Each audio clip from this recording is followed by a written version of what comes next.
ચલો આજે આપણે વાર્તા કહીએ. કઈ કહીએ? મગરને વાંદરાની. એક હતા મગરભાઈ અને એક હતા વાંદરાભાઈ. બંને કેવા હતા? ભાઈબંધો. કેવા હતા? ભાઈબંધો.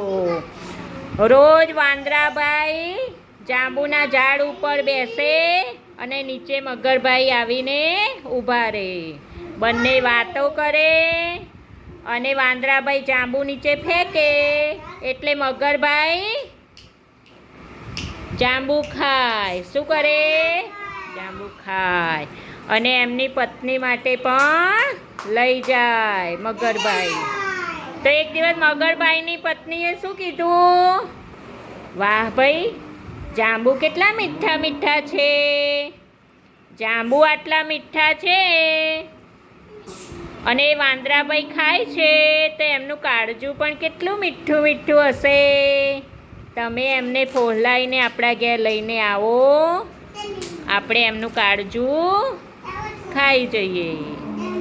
એટલે મગરભાઈ તો એક દિવસ વાંદરાભાઈ પાસે ગયા અને કે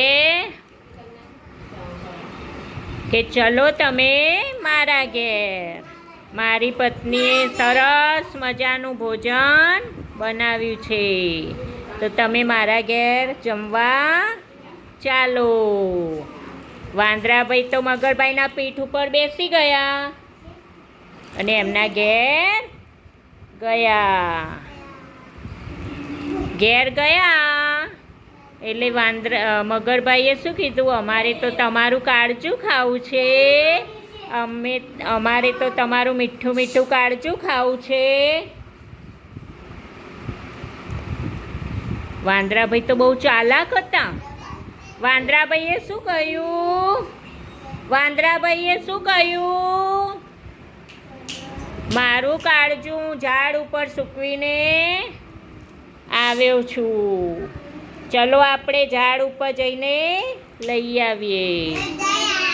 એટલે મગરભાઈ પાછા પીઠ ઉપર બેસાડીને ઝાડ પાસે લઈ ગયા અને વાંદરાભાઈ કૂદકો મારીને જાંબુના ઝાડ ઉપર ચડી ગયા.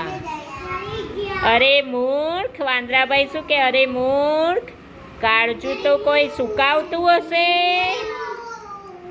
તારા જેવા સ્વાર્થીનો ભાઈબંધી કરાય નહીં.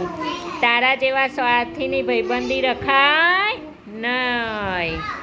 બોલો, કેવી લાગી વાર્તા?